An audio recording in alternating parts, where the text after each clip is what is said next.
Friends, ఎంతోమంది పేదవాళ్ళ ఆకలి తీర్చిన అన్నా క్యాంటీన్ 5 రూపాయలకే భోజనం అనే ఈ పథకాన్ని ఎందుకు టీడీపీ తర్వాత వచ్చిన వైఎస్ఆర్సీపీ పార్టీ కొనసాగించలేదు?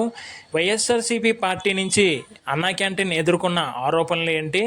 ఇక ఇప్పుడు టీడీపీ గవర్నమెంట్ అన్నా క్యాంటీన్లో చేస్తున్న మార్పులు ఏంటి అన్న విషయాన్ని ఈ వీడియోలో మనం క్లుప్తంగా తెలుసుకుందాం. అయితే ప్లీజ్ ఈ వీడియోకి ఒక్క లైక్ చేసి అదేవిధంగా మన ఛానల్ని సబ్స్క్రైబ్ చేస్తారని మరీ కోరుకుంటున్నాం. ఇక వీడియోలోకి వెళ్ళగా 2018లోనే అన్నా క్యాంటీన్ 5 రూపాయలకే భోజనం అనే ఈ మంచి పథకాన్ని టీడీపీ గవర్నమెంట్ తీసుకొచ్చింది. అయితే పొద్దున్న బ్రేక్ఫాస్ట్, మధ్యాహ్నం లంచ్ మరియు రాత్రికి డిన్నర్ కూడా ఈ అన్నా క్యాంటీన్లో లభిస్తుంది.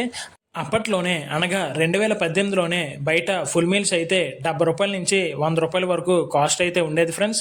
కానీ అన్నా క్యాంటీన్లో మాత్రం కేవలం 5 రూపాయలకే పొద్దున టిఫిన్ కానీ, మధ్యాహ్నం భోజనం కానీ, రాత్రి డిన్నర్కి కానీ మనకి లభించేది. దీనివల్ల కూలి పనులు చేసుకునే వాళ్ళు కానీ, ముసలి వాళ్ళకి కానీ చాలా ఉపయోగకరంగా ఉండేది ఫ్రెండ్స్. ఇలాంటి మంచి కార్యక్రమాన్ని, మంచి పథకాన్ని, అన్నా క్యాంటీన్ అనే పథకాన్ని ఎందుకు తీస్తారో ఇప్పుడు మనం తెలుసుకుందాం. ఎప్పుడైతే 2019 టీడీపీ ఓడిపోయి వైఎస్ఆర్సీపీ పార్టీ అధికారంలోకి వచ్చిందో అన్నా క్యాంటీన్ అయితే ఆపేయడం జరిగింది.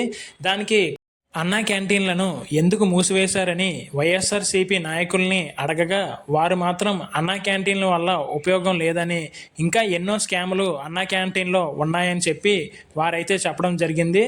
అదేవిధంగా అన్నా క్యాంటీన్లోని టీడీపీ వారికి ఎన్నో లాభాలు తెచ్చే విధంగా స్కాములు అయితే ఉన్నాయని రకరకాల ఆరోపణలు అయితే చేసి అన్నా క్యాంటీన్లను మూసివేయడం జరిగింది.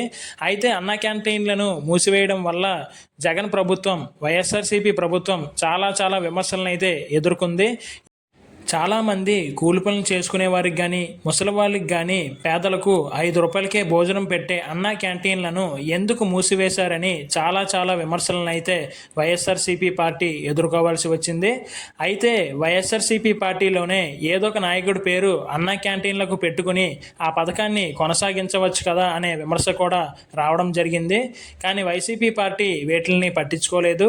కానీ 2024లోని వైఎస్ఆర్సీపీ పార్టీ ఓడిపోయి ఎప్పుడైతే కూటమి ప్రభుత్వం టీడీపీ మరియు జనసేన వచ్చిందో అప్పుడే మళ్ళీ అన్నా క్యాంటీన్లను ఓపెన్ చేస్తారని తెలియజేశారు.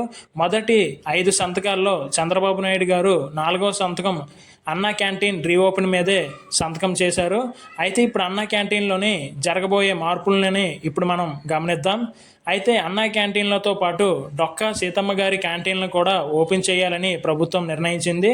ఇక అన్నా క్యాంటీన్లోని జరిగే మార్పులు ఏంటంటే మెనూ చేంజ్ చేయబోతున్నారట.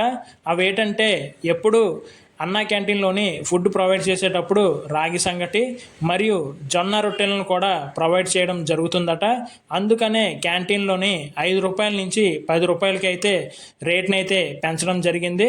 10 రూపాయలకి ఇంకా మంచి పౌష్టిక ఆహారాన్ని ప్రజలకు అందించాలనే ఉద్దేశంతో మన ప్రభుత్వం అయితే ఈ పథకాన్ని చేపట్టడం జరిగింది.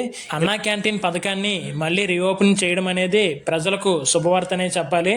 ఇప్పుడు బయట ఫుల్ మీల్స్ అయితే 120 రూపాయలుగా ఉంది. అదే మన అన్నా క్యాంటీన్లో అయితే కేవలం 10 రూపాయలకే మనకి మంచి పౌష్టికాహారం లభిస్తుందండి. ఇక ఈ మంచి పథకాన్ని మళ్ళీ రీఓపెన్ చేస్తున్నందుకు మన గౌరవనీయులైన టీడీపీ అధ్యక్షులు నారా చంద్రబాబు నాయుడు గారికి మరియు అదేవిధంగా జనసేన అధ్యక్షులు అయిన పవన్ కళ్యాణ్ గారికి హృదయపూర్వక వందనాలు తెలియజేసుకుంటున్నాను. అదేవిధంగా ఇలాంటి మంచి పథకాలు మరెన్నో రావాలని ఈ కూటమి ప్రభుత్వంలోని మన ఆంధ్రప్రదేశ్ ఎంతో అభివృద్ధి చెందాలని మరీ కోరుకుంటున్నాను ఫ్రెండ్స్. ఇక ఈ వీడియోపై మీ అభిప్రాయాన్ని కిందన కామెంట్ చేసి వీడియోకి అయితే ఒక లైక్ అయితే చేయండి ఫ్రెండ్స్. అదేవిధంగా మన ఛానల్ని సబ్స్క్రైబ్ చేసుకుని ప్లీజ్ ఎంకరేజ్ చేస్తారని మరీ కోరుకుంటున్నాను. Thank you friends.